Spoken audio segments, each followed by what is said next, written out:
Haciendo honor, como siempre... ¡Ay, los micrófonos!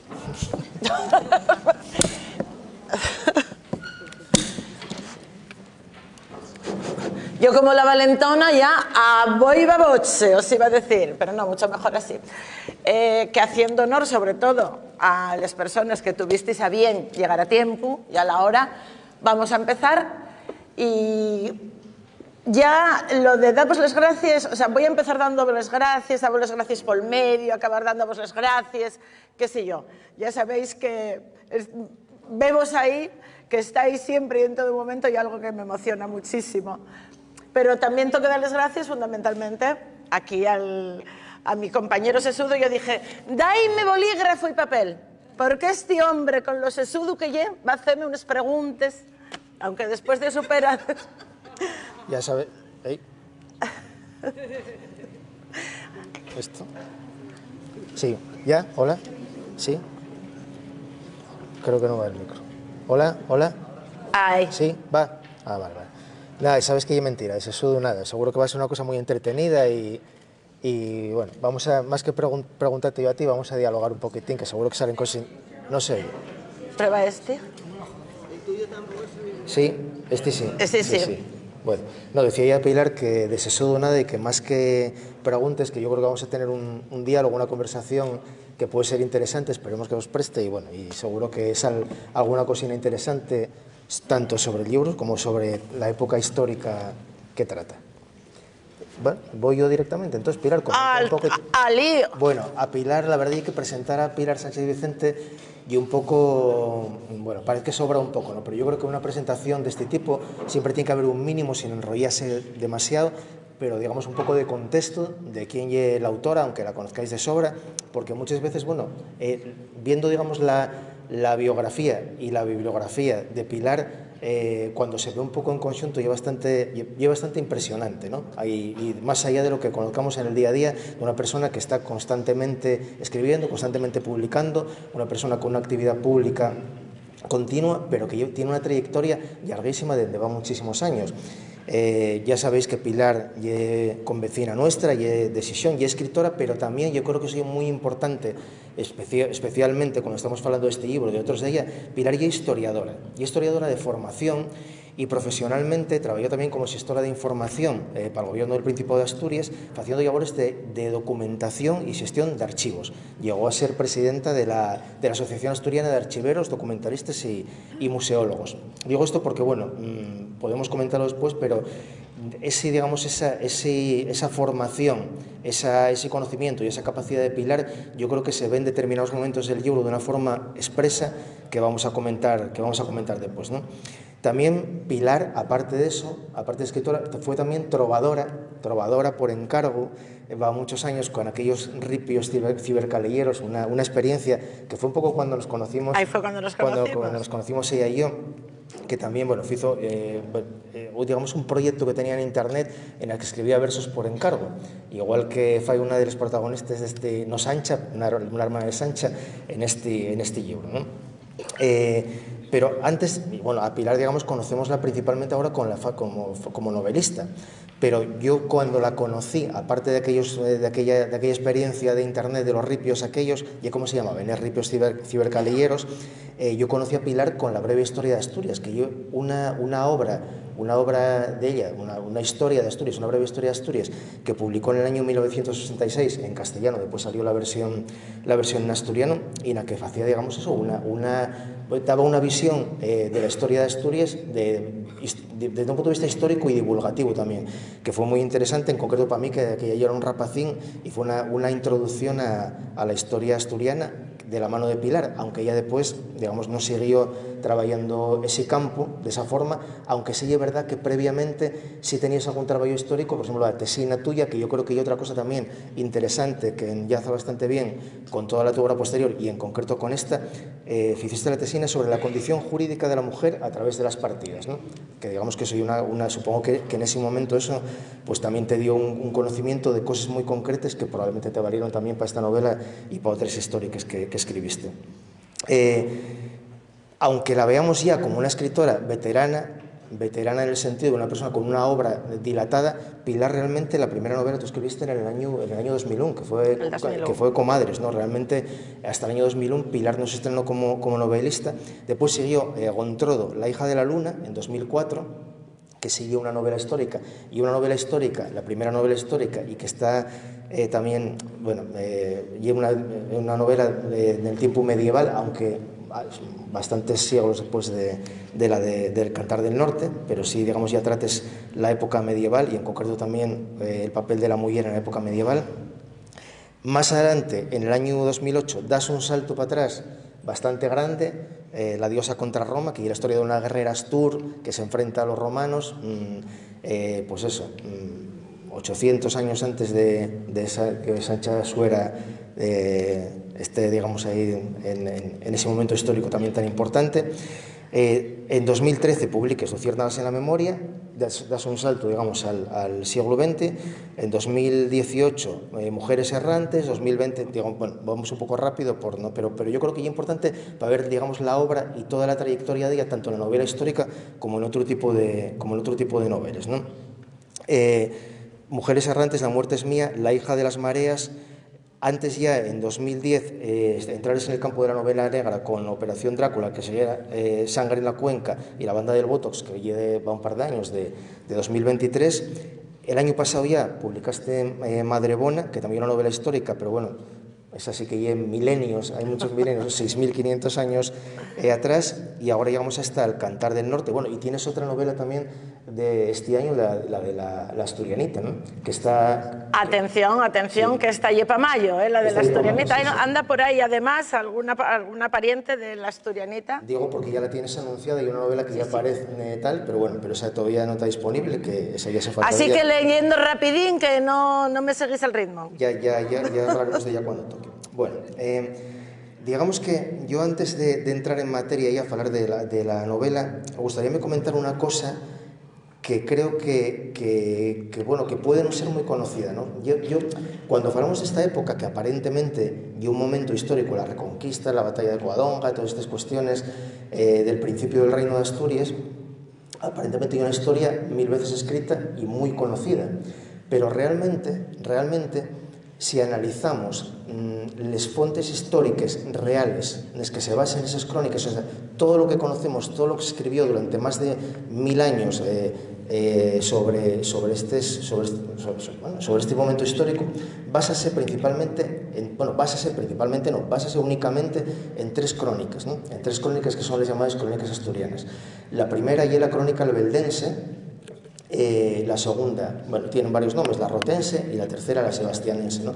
Realmente la crónica albeldense, que lleva la primera, prácticamente no hay prácticamente información. Lleva, digamos, un listado de la monarquía asturiana, empezando por Pelayo. Bueno, en la crónica hay cosas anteriores de los godos, de los romanos, pero bueno, la monarquía asturiana empieza hablando de Pelayo, y dícense muy pocas cosas. De hecho, ni siquiera se menciona Covadonga. No aparece el término Covadonga, aparece que hubo una batalla, que se metieron en una cueva, en el Auseba y demás. Todo lo demás que hubo después, especialmente la crónica sebastianense y anteriormente la rotense, empiezan a introducirse una serie de elementos que no aparecen en esas crónicas iniciales, y que en ese momento entramos, probablemente en la primera también, en la albeldense, pero probablemente entramos en el campo de lo que ya, digamos, unas crónicas de tipo literario. O sea, gran parte de los hechos históricos y de los personajes históricos que conocemos como históricos son parte de unas crónicas que son escritas por orden de unos reyes en un momento dado, con unos intereses concretos, y que se basan en gran parte en ficciones de cosas que pasaron 200, 300, 400, 500 años antes. ¿Por qué digo esto? Porque de alguna manera El Cantar del Norte, la guerrera astur, aunque sea una novela, que sea ficción, de alguna manera yo creo que se integra dentro de ese corpus de textos que se basen en esas crónicas, y que de alguna manera ni siquiera hay que las reinterpreten o las reescriban, sino que rellenen todos los huecos que queden en esas crónicas iniciales, que son prácticamente, bueno, que no son prácticamente nada, ¿no? No, efectivamente. Entonces, bueno, dicho esto, y enseguida ya te doy la palabra, Pilar, vamos a este libro. ¿Qué es el Cantar del Norte de la Guerra de Astur? Inicialmente la valentona, según tú misma comentas, eso podemos entrar después en esto.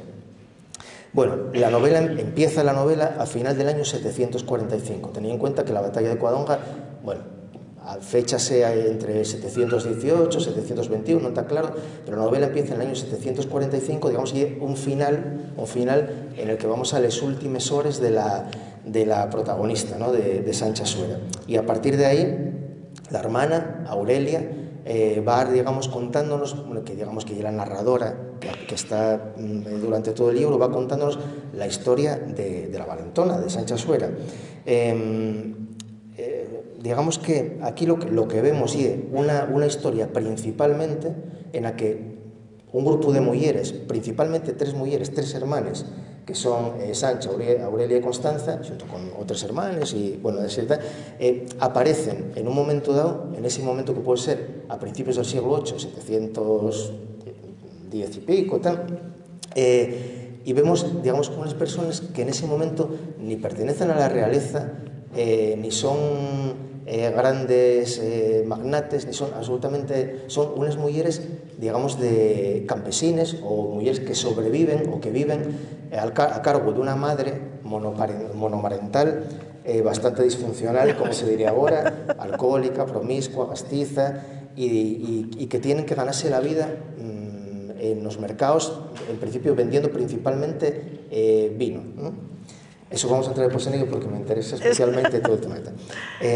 Bueno, hay un momento dado en el que en una de estas ferias a las que van, o mercados a los que van, hay otro de los personajes de la novela, que se llama Cirilo, que ve, por unas determinadas circunstancias que no vamos a entrar ahora, cómo puede que se dedica a organizar apuestas, en las que la gente apuesta, peleas de animales y de personas, en las que la gente apuesta, y ve que Sancha, que es una de las hermanas, puede ser una candidata a participar en ese tipo de peleas, ¿no? Bueno, a partir de ese momento empieza una historia que cambiará la vida de las tres hermanas, principalmente de Sancha, y que sobre todo es muy interesante cómo vamos viendo cómo todo lo que conocemos o queremos conocer históricamente de lo que pasa en ese momento, hay estas tres hermanas, Sancha y las demás, que son protagonistas tanto geográfica como históricamente en Asturias de lo que pasa en ese momento, ¿no?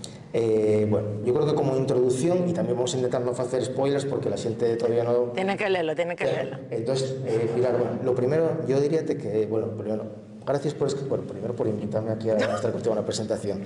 Segundo, gracias por escribir esta novela, porque yo creo que y es muy interesante. Y es realmente, en el fondo, no desea ser una más de estos obras, en el sentido de que continúa lo que tú ya estás haciendo hasta ahora, pero yo creo que es valiente y interesante y es necesario entrar en ese momento histórico y ver cómo las cosas se pueden contar de formas muy distintas, ¿no? Pero yo casi te diría que empieces diciendo, que lo cuentes también en el libro, en la nota final, pero que ¿de dónde salió esta historia? ¿Por qué decidiste? ¿Si era una cosa que tú llevabas tiempo con ella o fue una cosa fortuita? ¿Fue una cosa ¿Cómo apareció la historia de la valentona? Bueno, hay varias cosas que quiero matizar de todo lo que dijiste, porque sabes que no me iba yo a quedar callada. Sí. Yo siempre dije, y quien haya ido a alguna de mis charles, las muchas charles que doy por el mundo, que la literatura yo creo que la historia es el mayor relato de ficción conocido. La historia es una mera literatura, por lo que bien decía David, la mayoría de las veces está basada en fuentes medievales. Por ejemplo, mucha historia de la que conocemos está basada en romances. Por eso ya me di el gustazo de meter romances por el medio, de decir, bueno, pues ya los denostamos, pero vamos a ver realmente lo que estudiamos dónde sale, ¿no? Y comentaba antes con un periodista que me llamaba, no sé, anda por ahí Pablo, le decía yo que es que en historia la verdad es la más creíble de las mentiras posibles, porque no sabemos exactamente qué pasó.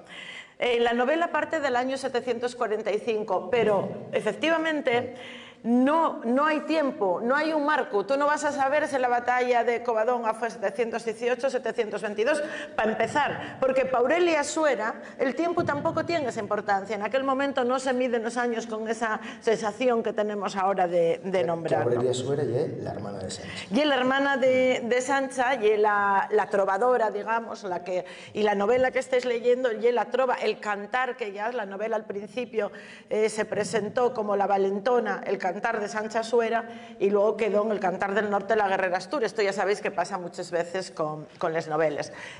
Pásame la novela. Sí. La novela surge todo de las serendipias y casualidades de la vida. Yo estaba en la Puebla, habíanme llamado, estabas tú también, sí. Habíanme llamado para un acto de la Fundación Belenos y al salir, dime, Gaison, dime, ¿tú conoces a Sancha Suera? Digo yo, pues no.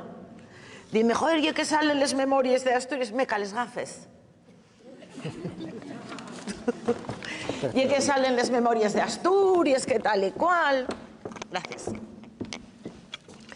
Digo, bueno, yo como estoy en la biblioteca, corrí a coger las memorias de Asturias, digo, voy a ver qué hay esto de la Sancha Suera. Y claro, me encuentro con lo que os voy a leer, si consigo dejar la novela, ponerles gafes y el micro, que no creéis que tiene su dificultad. Ahí, con ayuda, todo se consigue. Ahí, bien. Y entonces encuéntrome, voy a leeros el texto tal cual, porque lo vais a encontrar luego en la nota de la doctora, pero me diréis si este texto de algo, como bien dijo David, de un tema como Pelayo, Covadonga, sobre el que se escribieron ríos de tinta, que forma parte de todos nuestros mitos de unos tirios y troyanos cogieron el mito y lo pasearon, de izquierdas, de derechas, de centro y medio pensionistas a lo largo de la historia. Y sin embargo, esto nadie reparó en ello. Por tanto, tenéis en la mano nuevamente la historia de una mujer que sobrevivió al tiempo, olvidada, y que, viendo lo que me precio, volvemos a rescatar. Desde Covadonga fue Pelayo a Cangas de Onís, la cual estaba de moros. Ojo, esto es de Luis Valdés, clérigo. Como podéis ver, nada, vamos, menos sospechoso de feminismo ni de nada, Clérigo avilesino, nacido en 1600, y escribe este manuscrito que se conserva en la Biblioteca Nacional en 1622 y que recopila el padre Patac y podréis encontrar en la Biblioteca Jovellanos en los fondos reservados. Desde Covadonga fue Pelayo a Cangas de Onís, la cual estaba de moros. Algún autor dice que las mujeres de los nuestros, que marchaban aparte de los hombres, con ardiz dieron el expolio de los moros vencidos. Pidieron sueldo después de la primera victoria y no se lo quiso dar el rey, porque no venían de ello. Ellas, por merecerle y ganar fama, se adelantaron a la ciudad de Onís veladas de moros y fingieron que lo eran y que iban de socorro. Llevaban por intérprete una mora convertida que habla arábigo. Abrieron los moros las puertas de la ciudad y entraron matando como leonas y como bravas casturianas con su capitana doña Sancha Suera al frente. Tomaron la ciudad y cuando dio el ejército del rey sobre la muralla, salió doña Sancha Suera con las llaves en una fuente y se las presentó a Pelayo con gran espanto y admiración de todo el ejército. Al fin, desde entonces, les dio el rey sueldo como a los hombres. Cosa es que pudo suceder, pues entonces mujeres y toda la gente serían de importancia. Así que de repente te encuentras con una novela que aquí un cura de Avilés en el siglo XVII está diciendo que había una mujer que andaba reclamando salario digno. Eso lo dices tu madre mía. Vamos, esto merece una novela, no, esto merecería una serie o algo, ¿no? Después también comentabas que Berto Peña creo que te comentaba que había también tradición oral en la zona de Cangas de los capitanes. Claro, a partir de ahí empiezas a rascar y encuentres, sobre todo en las revistas esta historia de la Fundación Belenos, empiezo a descubrir, ellos hacen mucho trabajo de recogida de información oral y empiezas a ver que en el un lugar común en el oriente de Asturias hablar de las capitanas de Pelayo, les capitanes de Pelayo, ¿no? Como incluso con nombres, Capitona, Guiletona, Valentona, algunos de los cuales recojo en la novela. Luego sobre esto, ya sabes, que si parece que si el musiquín de la Riera decía que no eran, que si eran del 19, ¿qué más da? Que dato no mate relato. Tenemos una historia tremenda que contar en las manos y un personaje que sobrevivió al tiempo y sobre todo la apuesta realmente frente a toda esa carcundia de Pelayo, la reconquista, esa utilización que se hace del mito nuevamente ahora y el demostrar que no hacen falta héroes ni dioses, que la historia, como diría Silvio Rodríguez, la escriben las personas, hombres y mujeres sin historia, ¿no? Y en este sentido, esta novela, yo nunca pensé que me fueran a dar el premio, te digo la verdad, digo a todo el mundo, porque esto ni te lo imagines que te pueda pasar, una novela que se llame La valentona, aquellos señoros, ¿no? Pero como me decía Jacinto Antón, el de País, decía él, en la entrega del premio, decía él, es que claro, lo que más me llama la atención, dice él, es que cuando cierras la novela piensas que pudo haber pasado. Es totalmente creíble lo que cuentas. Entonces, esa sensación de verosimilitud, atada también por el hecho de tener ese documento, ese manuscrito, bueno, yo creo que fue lo que la hizo merecedora, claro. Bueno, pero la sensación, yo pienso desde el punto de vista de quien te dio el premio, la verosimilitud ya no es solo por cómo está escrita, sino por cómo la documentes, que yo no sé, que yo creo que, por ejemplo, lo que son las descripciones de los mercados, de los oficios, de todo eso, claro, yo de eso, como de eso no sé, entiendo que hay una cosa documentadísima, pero porque vamos, si es ficción y tal, está perfectísimamente escrito. Supongo que eso, el conocimiento tuyo y los estudios que te dieron la base para poder escribir eso de esa manera, ¿no? Sí, hombre, la verdad es que el haber hecho, por un lado, haber hecho historia y por el otro lado, trabajar con fuentes de información, créate un armario y una estructura, y luego, bueno, que ya la novela número 13 se costó la historianita la 14. Después de 14 novelas ya tienes un poco más o menos el procedimiento y la estructura de cómo armarla, porque realmente esta fue escrita en relativamente poco tiempo, ¿no? Y claro, lo que lleva la documentación de todo lo que lleva los mercados, ese salseo de la vida cotidiana, que a mí es lo que me gusta, eso cada vez se está escribiendo más sobre ello, porque toda aquella historia, toda esa historia que nos quieren vender en esas novelas, donde parece que efectivamente la Virgen y Pelayo y los dioses, eso hay que tener en cuenta cómo era aquel momento. Estamos hablando de una Asturias donde la romanización fue poca, los visigodos menos entraron, los musulmanes ya no te quiero contar, porque toda España es musulmana, incluso Asturias, pero realmente la presencia y la influencia, digamos, es mínima. Entonces, en todo eso, ¿cómo expliques realmente esa idea de reino, de figura? Eso sigue un constructo posterior claramente, o sea, sigue un constructo posterior claramente, muy importante si lo achacamos a Alfonso III, porque supongo que legitima un reino en un momento dado, pero no deja de ser un constructo. En aquel momento el magma en que se mueve otro, y el de los mercados, bueno, pero sigue que... Sí, te he escuchado con mucho interés. A ver, por el tema de lo de la vida cotidiana, ¿no? Que yo creo que ya ahora la historiografía últimamente, por ejemplo, aquí tenemos a una catedrática, Margarita Fernández Mier, que está estudiando mucho eso, y un poco está estudiando la historia de la vida cotidiana, del campesinado, de las cosas que nunca se estudiaron, y evidentemente ahí el tema de las mujeres es fundamental, porque las mujeres son las grandes ausentes de ese tipo de historia, pero está claro que también eran campesinas, también estaban en los mercados, todo eso. Entonces yo creo que eso en la novela vese clarísimamente, y tú das un papel protagonista como fue siempre, porque digamos ya la obra tuya el sello de la casa, el sello tuyo. Y yo creo que eso probablemente es una de las cosas que fue en esta novela más interesante, porque tiene esa perspectiva, y una perspectiva, lo que pasa es que está fecha con tantísima naturalidad que yo creo, y no sé si me darás la razón, a ver qué me dices, tú respetes de alguna manera los puntos, bueno, menos al final, que no lo vamos a decir, eso no lo vamos a decir, pero yo estuve en todo momento pensando que debes, digamos, a la historia canónica, dando la vuelta, pero a la historia canónica con Munuza, con tal, o sea, todas las cosas, digamos, que supuestamente sabemos, pero contándola de una manera, yo creo que el potencial, digamos, el radicalismo, por decirlo de alguna manera, precisamente está en eso, no contar una cosa que no tenga nada que ver. Mira, Pilar ahora cuenta una historia que, bueno, no tiene nada que ver, bueno, muy guapa, pero y otras cosas. No, tú cuentas y la historia, y la historia de Pelayo, y la historia de Munuza, y la historia de Favira, son todas, pero de repente estás viéndola como desde el otro lado, ¿no? Y eso a mí parece lo más guapo y lo más interesante. Y eso es muy guapo. Y luego, bueno, lo de que las mujeres no estábamos en el relato de la historia, pero ahí estábamos, daos cuenta, quiero decirte, cuando yo cuando estaba haciendo la tesina, presenté un trabajo sobre el fuero municipal los fueros municipales de Santiago de su tierra.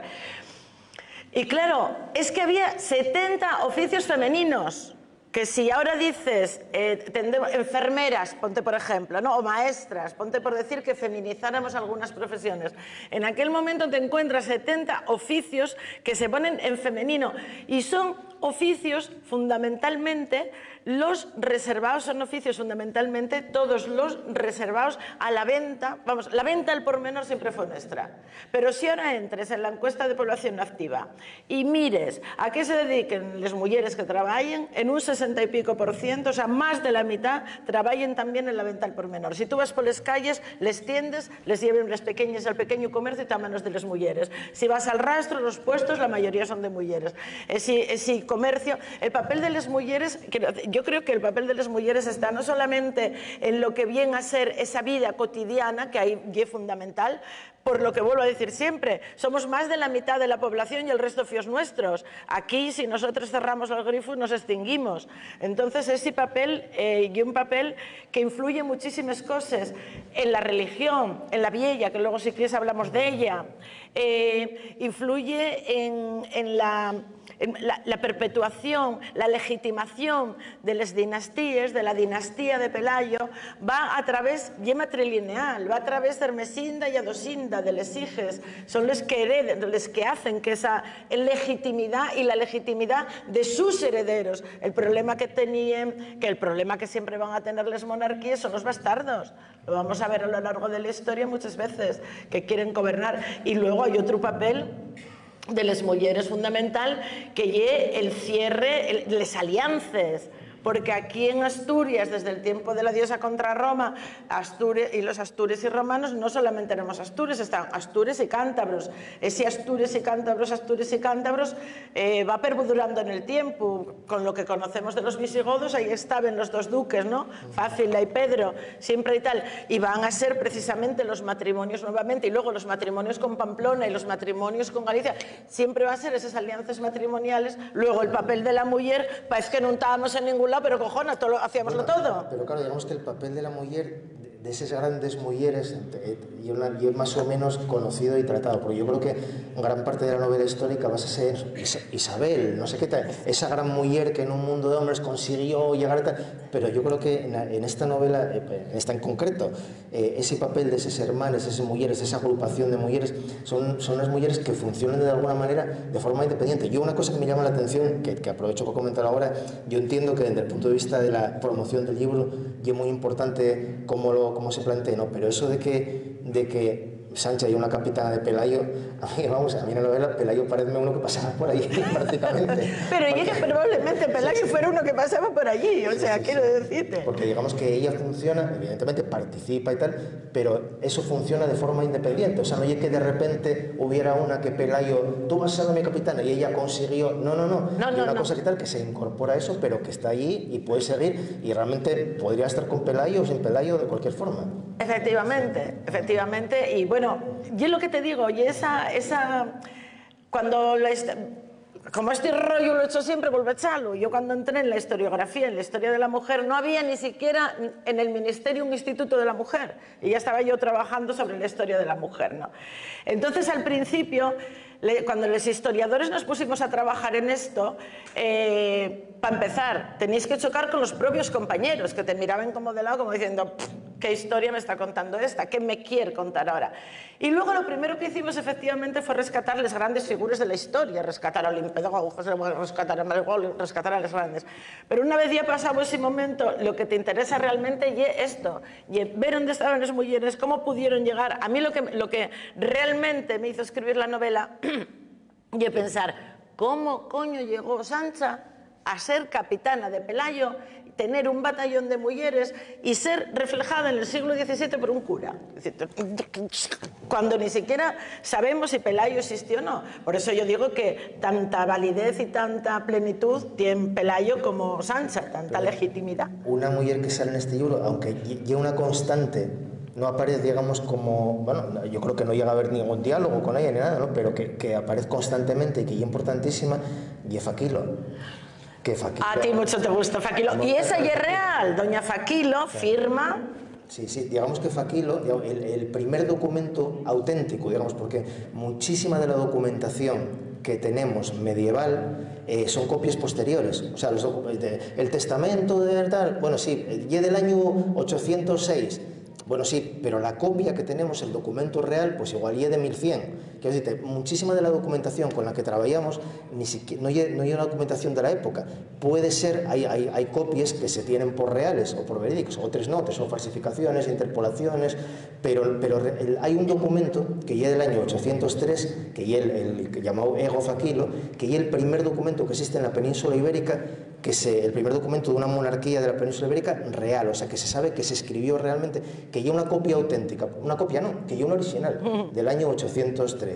Y el famoso Ego Faquilo, que ya, digamos, una donación que fai una mujer, que ya era Faquilo, pero ya era una mujer, a unos curas para crear un monasterio. Ella ya era una heredera y da una parte de la su herencia a unos curas para que construyan un monasterio en Lliberdón, en Colunga. Bueno, pues y en esa donación, que yo ese documento conocí, bueno, y muy poco conocido para el público en general, pero yo bastante conocido, entre otras cosas, por ejemplo, aparte de por ser el primer documento de la península ibérica del que tenemos el original, y porque aparece una mención a las Pumarades, por ejemplo, y a las viñas también. En este caso, tú tienes más del tema de las viñas, ¿no? Pero yo creo que eso ya, vamos a ver, que sea una mujer la protagonista de esa donación, eso es una cosa, bueno, voy a decir impresionante, igual no lo oye tanto, igual simplemente es saber mirar, ¿no? Ahí te voy. Que muchas veces no oye que no estén ahí, que no firmen los documentos. El problema es que realmente no ponemos el foco en esa esquina. Estamos mirando a otras cosas, a otra parte. Yo, doña Faquila, doña Faquila, dije yo, esta tiene que entrarme como sea, con su, porque además permitíame que fueran, claro, permitíame todo el juego de la madre, de recorrer, ellos son vinateres, la madre bebe más que vende, agua el vino, como si fuera la madre de un personaje, y las hermanas así son, y por ejemplo el castigo que sufre Juana, es real. Sí, es real, eso sale en las partidas. Hay cosas que he cogido en las partidas. Era un castigo en el que metían a la persona castigada en un saco de cuero con un gallo, un gato, un perro, con una serie de animales, cerraban y la tiraban al río. Os podéis imaginar cómo queda esa persona dentro de ese saco con esos animales, todos vivos, todos encerrados en un saco que lleva el río. Eso, otra de las cosas que habláis de lo del castigo, que es interesante también, que tampoco estamos hablando de personajes virtuosos que son una especie de tal, pero la misma Sancha, y también, bueno, hay ciertas cosas bueno, y una persona que en un momento dado llega a cobrar, pues ahí va a ser una mercenaria que da palizas por dinero, ¿no? Por decirlo tal. Y hay alguna cosa que tampoco vamos a comentar porque no sé si hay que hacer spoiler, pero incluso algún episodio un poco oscuro de, bueno, que es que la acusen de una cosa aunque no se puede demostrar, que tú dices ahí como en el aire que, bueno, que igual sí pudo ser culpable, ¿no? Claro, yo déjalo en el aire porque lo cuenta ya la hermana no va a chivarse, de Sancha. A ver. Entonces, bueno, digamos que son personas que tienen también muchas caras, ¿no? Y muy...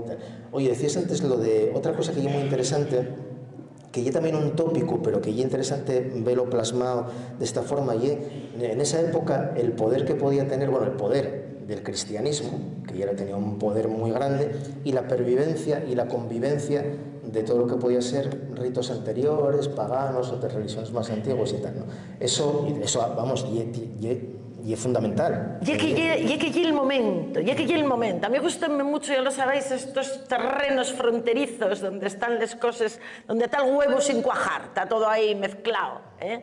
Entonces, realmente, como decía antes, en este terreno fronterizo donde no habíamos tenido mucha romanización, por tanto tampoco mucha cristianización, ni mucho visigodo, ni mucho tal, mantiénese, y eso es lo que quería reflejar también, porque me parece un momento precioso, porque además es el momento que va a marcar todo el devenir histórico posterior. En este momento hay unos señores en les villes, son unes villes que perduren de entre romano y alto medieval, que tienen, bueno, pues sus campesinos alrededor, bueno, hay una estructura medio asentada, algunas villas, empiezan a nacer los mercados, hay las primeras ferias, ni siquiera tenemos los mercados y las ferias consolidadas, pero sobre todo, y el momento, a partir de este momento, y cuando asistimos a la verdadera expansión de la Iglesia. La verdadera expansión de la Iglesia, muchas órdenes vienen incluso de Francia, Muchas órdenes vienen incluso de Francia. Todavía no tenemos el Camino de Santiago, que sí pondría Alfonso II muy posteriormente. Pero vemos cómo, y ellas lo dicen, lo ve Sancha, que lleva una bruja, velo rápidamente, ve cómo los señores van perdiendo el poder a medida que estos monasterios y que estos conventos empiecen a ocupar el territorio. Empiecen a ocupar el territorio, eso significa que, por ejemplo, empiecen a quitar a doña Faquilo la producción porque los monasterios empiezan a producir vino.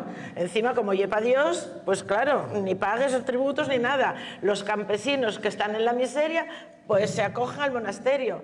Los señores que empiezan a ver aquello de los anatemas y la religión y empieza el dogma de la fe, extenderse, dan a los monasterios les herencias y les donaciones, no vaya a ser que no vayan al cielo. Y así empieza, y el momento en que la Iglesia, digamos, empieza a engordar sobre sus reales, ¿no? Sí, un momento muy histórico que yo creo que merece la pena precisamente plasmar cómo ese principio se empieza. Claro, y en ese momento supongo que también, claro, estamos hablando de mediados del siglo VIII, 745, un poco antes y tal.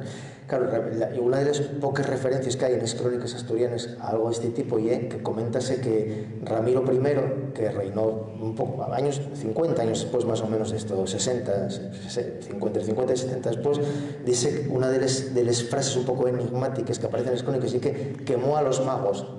Que eso interprétase como que, bueno, precisamente eso, que quemó a los que andaban con ritos, digamos, estos paganos, o sea que en teoría en ese momento eso tenía que estar muy presente. Claro, claro, esa pervivencia de los ritos paganos, claro. El ejemplo más claro tenéislo en la iglesia de la Santa Cruz. El río, el cruce de los ríos Sella y Güeña siempre fue una zona, como todos los cruces de los ríos y los accidentes geográficos que tienen un poco de interés, siempre fue una zona de culto prerromano, una zona donde hubo dólmenes y túmulos previamente. Y llega a la iglesia y lo primero que hace es construir encima de un dolmen la capilla de Santa Cruz, que aparece aquí. Quiero decir, ahora inmatriculen edificios y monumentos, y de aquella lo que hacían era donde haya un lugar de culto, vamos y aquí ponemos la iglesia, el convento, no sé qué. Casi todas las iglesias que tenemos, las primeras que tenemos, están asentadas encima de algún lugar de culto y devoción. Y gustóme también porque cuando te pones en la novela, claro, menciona a los amazigh, que serían lo que ahora conocemos como bereberes, que son las tribus del norte de África, que son, digamos, los que llegaron aquí, ¿no? Pero cuando indagué en los amazigh, en su cultura, sus costumbres, al final fue cuando ahí coinciden Sancha y Albaila, ¿no?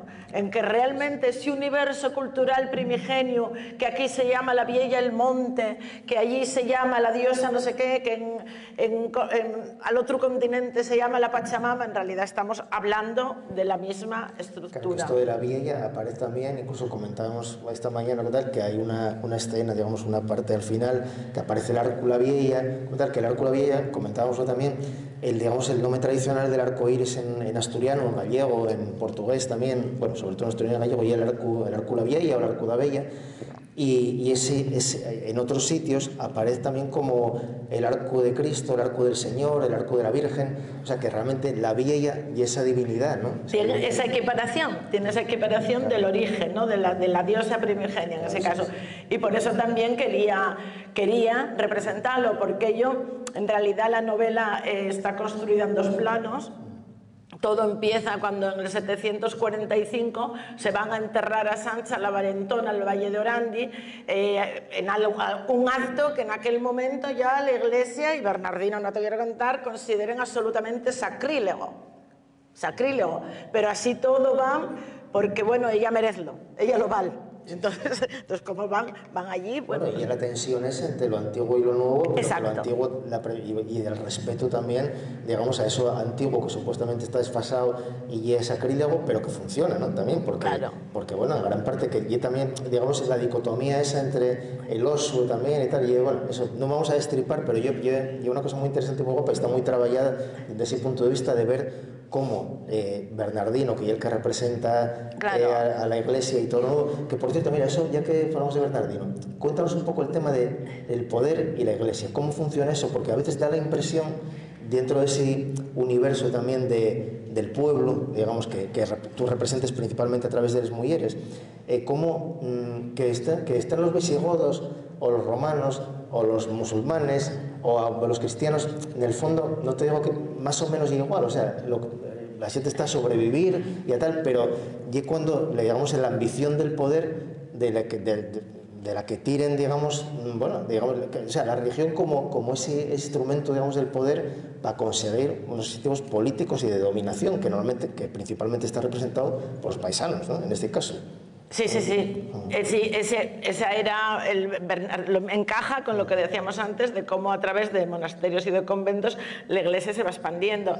Pero claro, yo creo que la figura de Bernardino y una figura muy factible y una figura realmente porque alguien en estas cosas, alguien tiene que tener la idea, y el conde Espatario aquel medio molido a palos y deprimido según vienen las crónicas, yo respetando siempre las crónicas, está hablando de Pelayo, sí. Deprimido, no sé qué, porque claro, tú cuando lees a Pedro del Corral y cuando vas leyendo los romances y tal, dices tú, madre mía, ¿cómo pudo ser que tuviera él una visión? Y sin embargo, sí, esa conjunción de los dos me cuadraba, esa conjunción de realmente Bernardino tiene claro que necesita una espada porque tiene que convencer con la palabra, pero también necesita vencer con las armas para llevar adelante. Él sí tiene clara la idea de un reino, del reino de Dios y del reino de los cielos, porque él dio un visionario, por eso también me prestó que fuera la Barragana. Sí, sí. Bueno, pero y también muy interesante cómo en ese mundo, imaginamos un mundo medieval, claro, la Edad Media, que otra de las cosas también, cuando pensamos en la Edad Media son enorme, son muchísimos siglos. La Edad Media, claro, y es 750 y pico, y es 1390 y no sé qué, o 1400 poco. Entonces, bueno, pero ese digamos, ese papel tan potente y tan de la religión, ¿tú cómo interpretas o cómo puedes encaixar dentro del libro cuestiones que aparentemente salen de esa ortodoxia, como incluso del tema sexual o de la diversidad sexual, de que haya relaciones entre mujeres y demás? Eso, digamos, tú relacionas de alguna manera con la pervivencia de cosas antiguas, o cómo lo interpretas, o simplemente con que al final en la vida... Las relaciones entre las mujeres como las relaciones entre los paisanos. No, pero digo la permisividad, entre comillas. Tú imaginas ese momento, o puedes imaginarlo como una cuestión de una ortodoxia muy grande que no permitiría ese tipo de cuestiones de forma abierta, pero en la novela plantease que al final eso es una cosa que hasta Bernardino lo acepta de alguna manera. Pero tú date cuenta, que la vida transcurre muy al margen. Yo cuando hice lo de la mujer en la Edad Media, lo que me encontré, la primera conclusión era la absoluta diferencia que había entre el derecho, el de jure y el de facto. O sea, de hecho, las circunstancias de igualdad eran muy superiores. Por ejemplo, les barraganes, la figura de una barragana, que a mí siempre me pareció una cosa muy curiosa porque se legisla... Pues yo creo que puedes contarlo. La barragana y a la mujer del cura. Pero claro, lo curioso es que en el concilio de Letrán, en el siglo XII, en el 1100 y pico, hasta entonces los curas podían tener mujeres y fíos y de todo, tan tranquilamente, no había ningún problema. En el concilio de Letrán, bastante posterior a lo de la novela, sí ya se establece que no pueden tener mujeres. Pero sin embargo, en el siglo XIV todavía se está legislando sobre los barraganes y diciendo que no es lo mismo ser un hijo de cura que ser un hijo natural, que ser un hijo de prostituta. Es muy diferente en el medievo ser un hijo de las diferentes cosas, y ser la hija en este caso de un cura tiene otra categoría que ve Aurelia. Sí, sí. A ver, cosas más que te quería yo comentar. Hay muchos guiños como de actualidad, que yo no sé si a veces también que uno está yendo buscando, pero puede ser que al final de la novela haya ya que estamos en el 14 de abril, y casualidad, de repente aparecen una serie de colores muy determinados. ¿Eso fui yo una cosa que hiciste consciente o no? Eso es una cosa que hice absolutamente consciente, sí. Porque aparte que son floriquines, los floriquines rojos, amarillos y violetas, ahí les polvayan. Bueno, y que hay una escena en la que pasa desapercibida, cosa como absolutamente secundaria, que bueno, había un ramo y tal, funerario, no sé, y con esos flores amarillas, rojos, amarillos y violetas. Bueno, aquí está. Sí, hombre. Que por cierto, ¿te fue alguna otra referencia a la política actual también como Bueno, sí. esa la de la fruta. Sí. La de la fruta, sí. Eso ya me dijo Lizardo. Bueno, ya que la de la fruta, digo yo, ya que vamos a ver, dudé cuándo lo poner, esto hay que contarlo.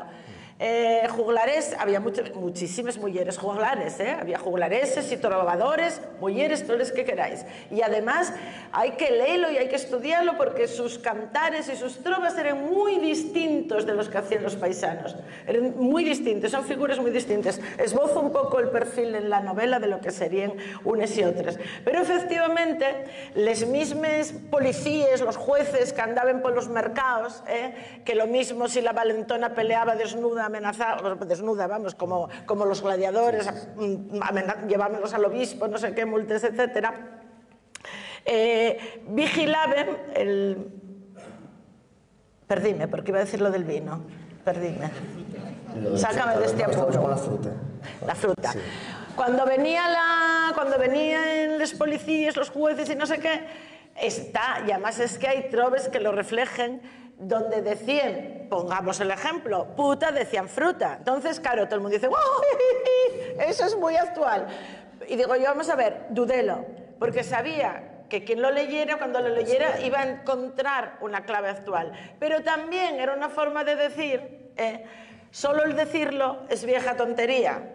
Lo plagió Salomón a 3000 años. Quiero decirte que este cambio de esas palabras es mucho más viejo de lo que ahora pretenda nadie apropiarse de ello. Entonces dudé, digo yo, bueno, pero también me va a permitir decir que, a ver, que esto que se lleva haciendo toda la vida, que ahora no convirtamos en heroicidad cualquier chorrada de estos, ¿no?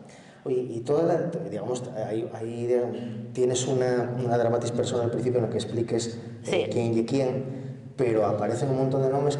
¿Hay alguno que no se ha documentado históricamente? Porque aparentemente, prácticamente, históricamente, o en romances, o en tal, o hubo alguno que inventaste tú, o sea, que dijiste, bueno, las hermanas de Sancha y poco más. Bueno, Albaila igual, o... Albaila, sí, y poco más porque realmente, y el juego, ¿no? Y meteme dentro de su historia para contar la nuestra, y meteme, y precisamente recuperar nuestra historia, porque esto sí que es nuestra historia, la historia de lo que estaba pasando realmente en las calles, ¿no? En los mercados, en los caminos, cómo se vivía aquello, cómo se vivían cada vez que en el mercado, porque claro, cómo se enteraba la gente, los corredores de noticias, esas figuras maravillosas que la gente rica tenía, el corredor de noticias que lo mandaba por toda España a ver cómo iban las cosas y volvían y contaban, y oye, cotizábanse, y luego había también que contaba bulos, el tema de los bulos, claro, y que está todo más inventado,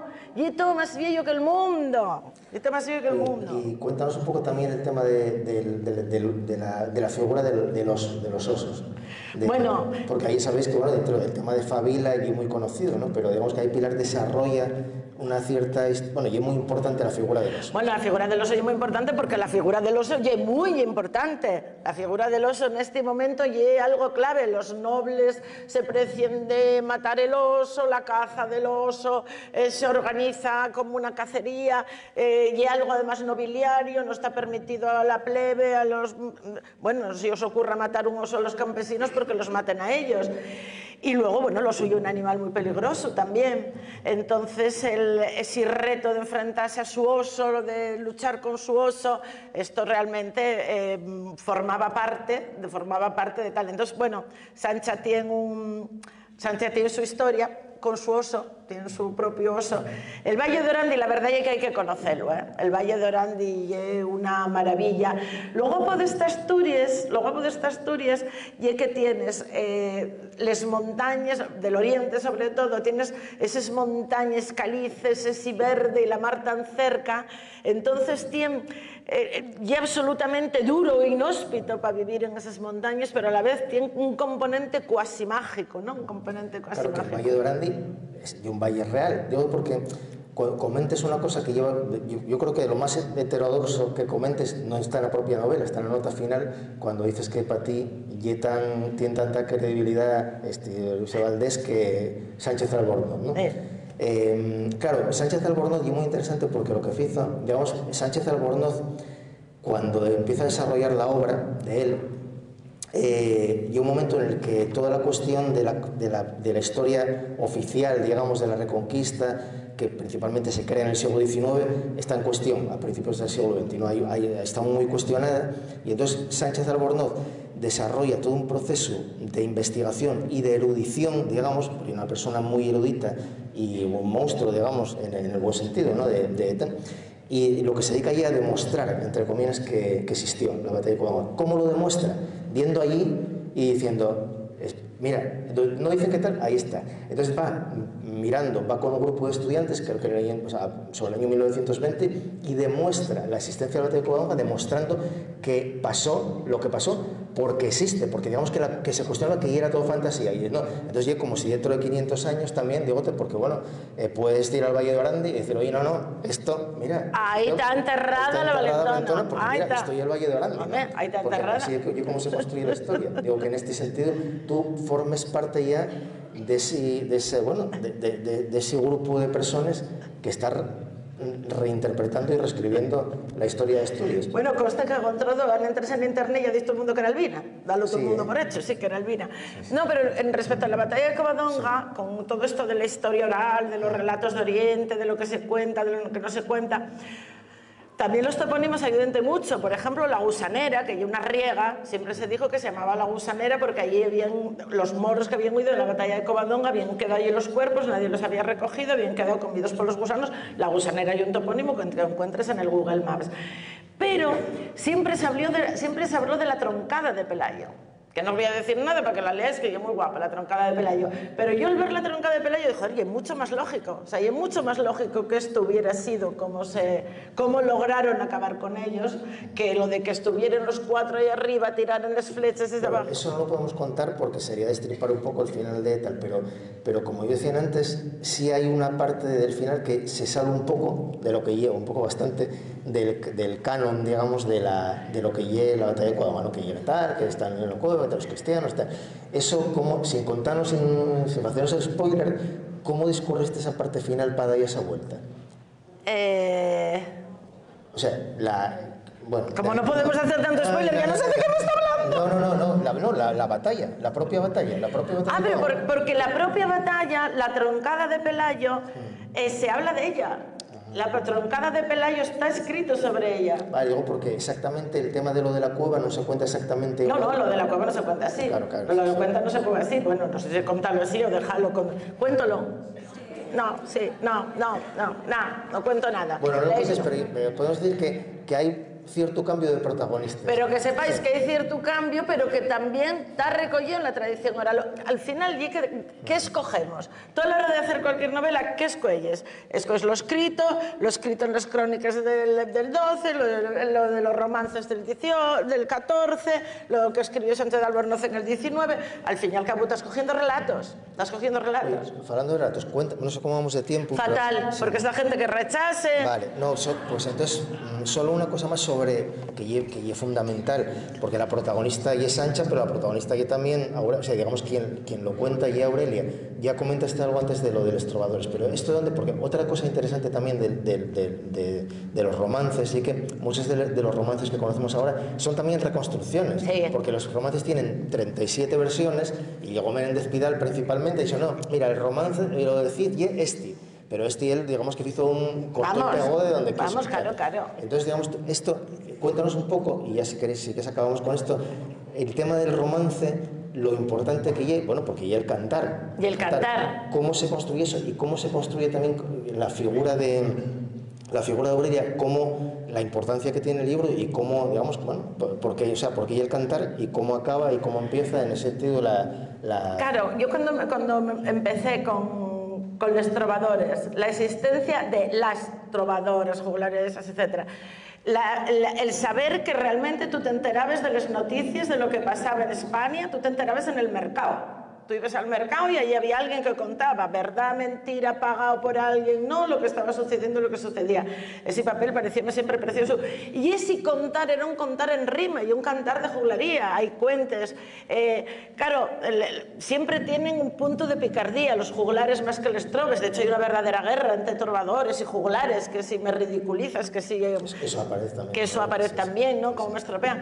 Entonces, yo quería recuperar, yo que siempre hice ripios, digo yo, bueno, pues ahora Aurelia tiene que ser trovadora, esto tiene que ser ella, o por lo menos querérselo, luego ya tendrá otras vidas.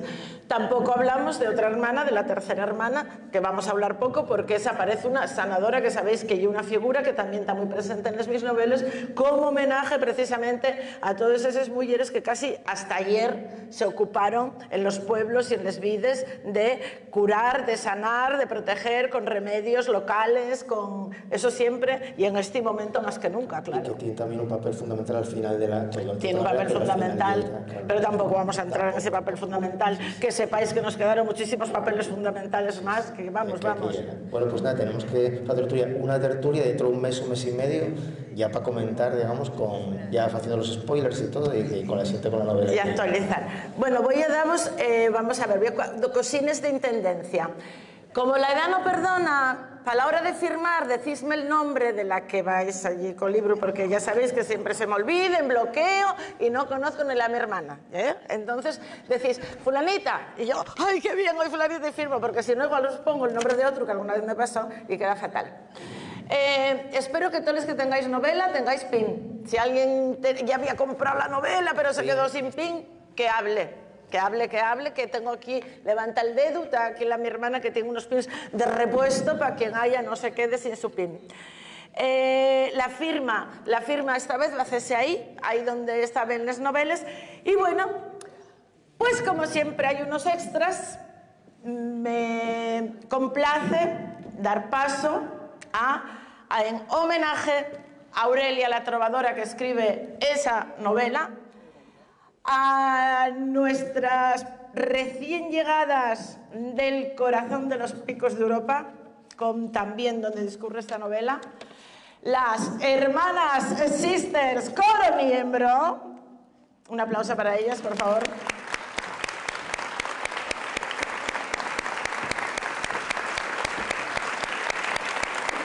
Que precisamente nos van a hacer revivir dos romances de los que están presentes en la novela. El primero, el de Don Rodrigo, y el último, el Cantar del Norte, el Cantar de Sancha Suera.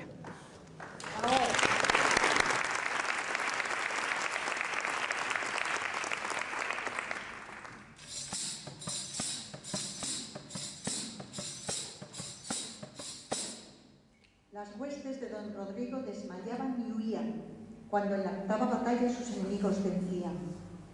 Rodrigo deja sus tiendas y del real se salía. Solo va el desventurado, que no lleva compañía. El caballo de cansado ya mudar no se podía. Camina por donde quiere, que no le estorba la vía.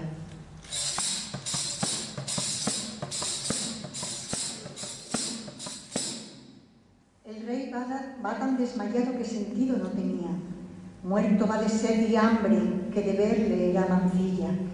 Iba tan tinto de sangre que una brasa parecía. Las armas lleva abolladas, que eran de gran pedrería. La espada lleva hecha sierra de los golpes que tenía. El almete de abollado en la cabeza se le hundía. La cara lleva hinchada del trabajo que sufría.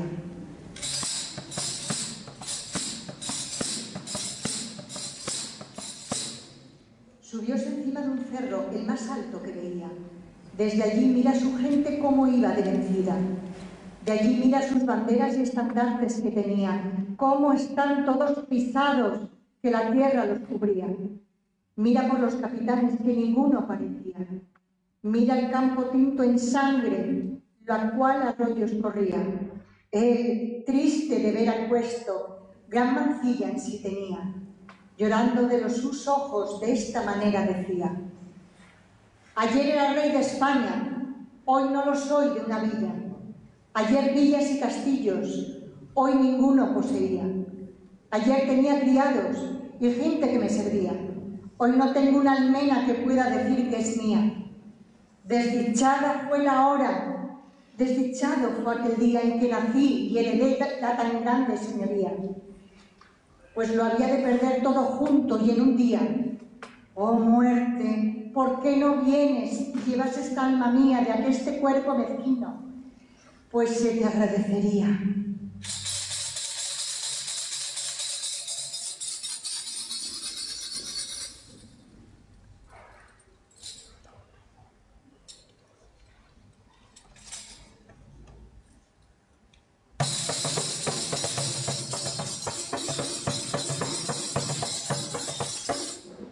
ante todas vosotras, en esta noche serena, hará eco en este valle el cantar de Sancha Asuera, para que vuestras gargantas lo lleven por otras tierras y otras voces lo repitan ante remotas hogueras, que ni moras ni cristianas fue ninguna parecida, pues no hubo otra mujer tan colosal y querida como nuestra valentona, la cual como feroz leona liberó en Cangas la villa y fuera en Covalonga de las huestes de Pelayo la guerrera más temida.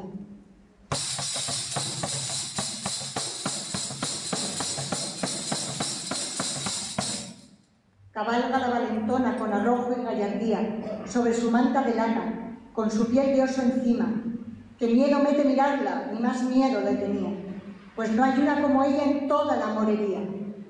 Capitana de mujeres por los senderos la guía, y ni 200 varones con peto y caballería utilizando sabuesos lograron la cacería.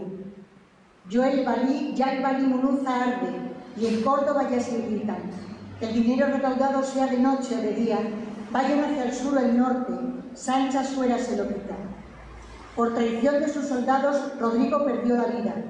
Si estas fueran sus soldadas, don Rodrigo viviría.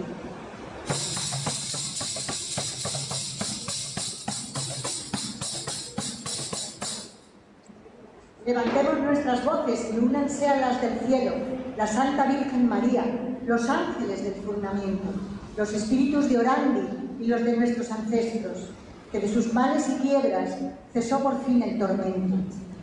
Sobrevivió a 1000 combates, maledicencias y heridas, y ha de ser de las mujeres ejemplo para su vida.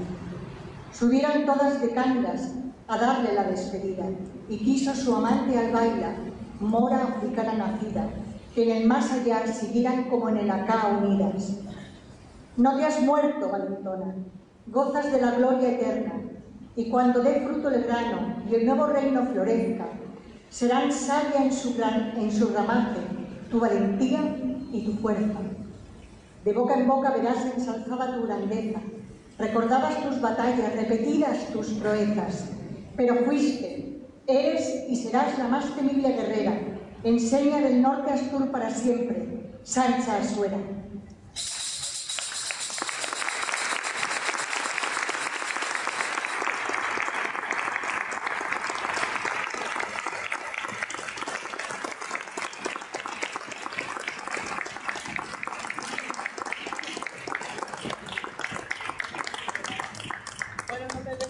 Bueno, hombre, que no podía faltar.